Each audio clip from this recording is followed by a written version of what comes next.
Welcome back to Anime Recap. Today I will show you a 2022 Japanese anime titled Black Summoner.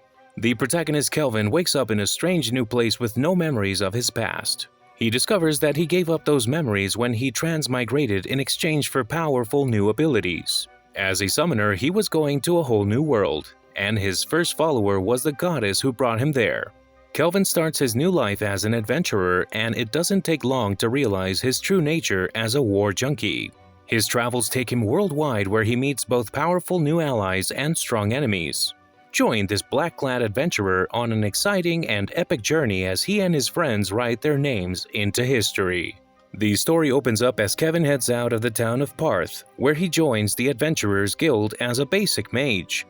He keeps his summoner skill a secret because Melfina told him that summoners are so rare and powerful that kings and nations would start wars to get him. He receives a job killing some slime monsters, which leads him to taming one and naming it Clotho. This gives Clotho its own personality. Melfina tells him that before he died, he made his summoner class rank S, the highest possible rank. This makes him the most powerful summoner alive, and since he is only level 1, he will get even stronger as his level goes up.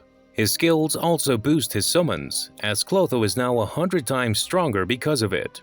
When he returns to Parth, he is shocked to learn that slavery is common in this world. He tries not to think about it and instead rents a room for the night. Kelvin moves up quickly to E rank. After a confrontation with Cashel, a D rank adventurer who goes after newbies, he learns of a monster called a Black Ghost Knight. Kelvin finds the Black Ghost Knight, whose name is Gerard and who already has a personality. Gerard says he used to be a human knight but turned into a monster when he died. After a short duel to see who was stronger, Kevin subdues him, and Gerard joins his team.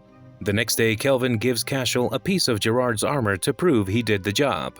With this and Cashel's bounty, Kelvin is immediately promoted to B rank. When Guildmaster Leo first encounters Kelvin, he inquires whether he is from another planet. By demonstrating that his appraisal skill is stronger than Kelvin's concealment skill, Leo can deduce that Kelvin is a summoner. Leo urges Kelvin to concentrate on the monsters that have become more potent due to the Demon Lord's influence, after he also explains that other reincarnations were summoned as the present heroes of the Duramis Empire to battle a Demon Lord. In agreement, Kelvin recruits, trains, and buys a female slave to join his crew. He looks for the lovely half-elf slave named Ethel, who has not yet been sold since she is under a curse that causes anybody who touches her to burn. He initially met her on his first day. He breaks her curse by buying her, enabling her to touch others for the first time. When Ethel returns to his accommodations, Claire, his landlady, takes her under her wing while Kelvin demonstrates how to use her unused skill points. Being forced to share a bed with Ethel prevents Kelvin from getting any rest that night. Because of the first curse, Ethel becomes an excellent archer and has an affinity for fire. She also makes friends with Guild Secretary Angie. The third prince of Trison, Tabara, is rude to Angie and Ethel and tries to grab them, so Kelvin beats up his guards. Tabara says he came to Parth to hire a rumored strong adventurer to improve his bad reputation, but Kelvin says he is the adventurer and refuses Tabara's offer. Melfina goes to the Cathedral of Duramis to tell Oracle Colette a prophecy about a threat in the west and to tell the heroes to stay away from Parth. Ethel tells Kevin that she loves him, but Kelvin doesn't want to be with her because she is still a slave and he doesn't want to use her. Melfina tells Kelvin that the 4 heroes aren't as strong as she thought they would because Kelvin has almost caught up to them. Leo sends Kelvin into a cave to deal with a demon. Kelvin finds 2 demons. One of them is the archdemon Victor, who is guarding a demon girl named Sarah. Sarah is the daughter of Demon Lord Gustav, who was just defeated. Victor thinks that if he eats Kelvin, he will be able to break the seal that is keeping Sarah locked away. He will then eat Sarah and take her place as the next Demon Lord. Kelvin starts to smile, and Melfina and Gerard tell Ethel that Kelvin has a bad habit. He loves to fight, and the stronger his opponents are, the more excited he gets. Victor attacks, but Clotho drains his magic, and Ethel's arrows and Gerard's sword cut off both of his arms.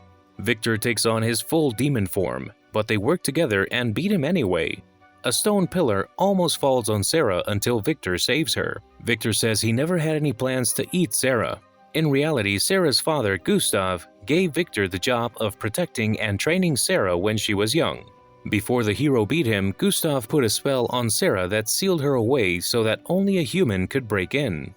Since then, Victor has been watching over her. Victor's last wish is for Kelvin to bring Sarah with him so she can finally see the world. Victor dies peacefully after Kelvin agrees. Kelvin sets Sarah free and hides her demon traits, even though she might become the next Demon King. Gerard becomes an Abyssal Knight Commander when he levels up. Kelvin is now rank A and reports to Leo because he beat Victor.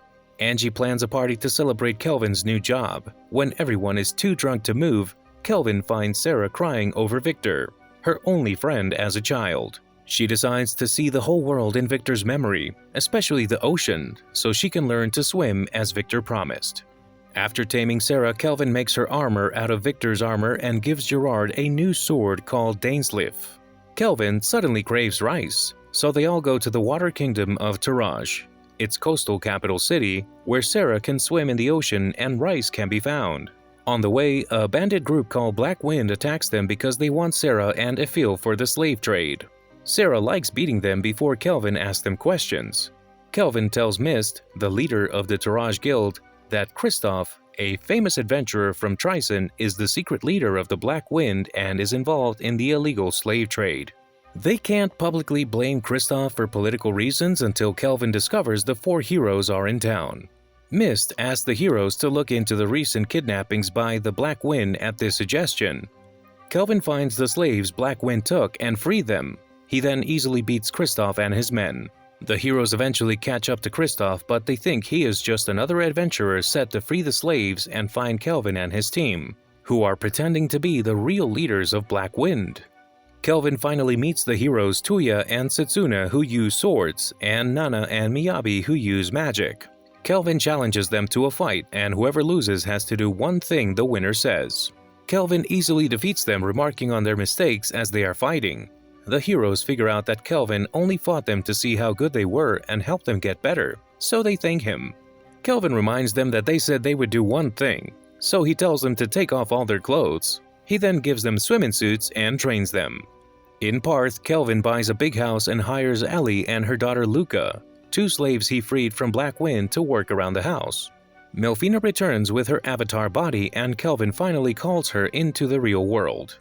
Melfina gives Kelvin her Grace of Resurrection, which saves him from any attack that would kill him once a month, and lets him call a hero from Japan once in his life. Kelvin is worried about this because it would mean someone would be forced to come to this world against their will. He tells Melfina about his worries, so Melfina tells him only to call up people who have already died. This way, it won't feel like he's taking them away, but more like giving them a second chance. When Kelvin starts to feel better, he calls him a hero immediately. Kelvin casts a spell which brings back Rio, a young girl who is the strongest hero in all of Japan. Rio was dying of cancer in Japan, so she is happy to be reborn in a healthy body. She agrees to join Kelvin's party so she can repay him. Kelvin decides that Rio should pretend to be his younger half-sister because she is the only person he has seen with black hair. When Kelvin wakes up, he finds Sarah, Melfina, and Ryan on his bed. Kelvin decides that Ryan should level up. Ryan trains for a few weeks until she is ready to fight. Kelvin's land is invaded by 14 killers one night, and as a test, Kelvin lets Rion and Alex fight them. Kristoff's former teammates, the Assassins, want to get back at Kelvin, but Rion beats them all while Kelvin gets their leader. Leo tells Kelvin that Tryson's attacks on Gon Kingdom have worsened. He sends Kelvin on his rank S promotion exam, which is also a job for Leonhard Gon, Beast King of Gon, to save an elf village by killing an S-rank monster. Chief Nelraz of the elves thinks that Ephil is his daughter, Lumil, but he soon realizes he was mistaken. Kelvin wants to know more about Lumil, so Nelraz tells him that Lumil sacrificed herself 20 years ago to save her village from a dragon. The dragon took her as his wife. Years later, Lumil was found dead, and the elves ran away to Gon because they feared the dragon would return. Kelvin thinks Lumil is Ephil's mother, but he doesn't know her human father because a dragon and Lumil couldn't have a child. Nelraz tells Kelvin that the monster has been taking elves hostage, so Kelvin builds a stone wall around the village. Tryson soldiers attack with monsters under their control, but Ephil kills them with magic archery that works from very far away. Their leader doesn't get caught because he controls a Gigant Lord, an S-rank monster. Alex beat the Gigant, but it turns into a fiery Gigant's furnace. Still, Ryan beats it again and gets the commander. General Clive shows up and nearly kills Ifil. Kelvin saves him. Kelvin knows that Clive is strong and his battle junkie instincts are getting stronger. Clive tries to make Ifil his sex slave by hypnotizing her, but Kelvin stands up for her. He discovers that Clive is also a reincarnation with a special skill in hypnosis. Clive says that hypnosis gives him the power to do anything he wants to anyone for his fun. Clive's pride makes Kelvin angry, so he scars his face. This makes Clive even angrier, so he calls up an S-rank hurricane spell. Kelvin has no choice but to use the rank S Black Disaster, his most powerful magic staff. He breaks Clive's spell and cuts off both his legs. General Tristan comes to save Clive and teleports them both away. Even though the fight was a tie, the elves are happy, but Kelvin is sad and decides he needs to get even stronger. Well, that's it for today. If you enjoyed the video, please like, share, and subscribe. See you in the next one.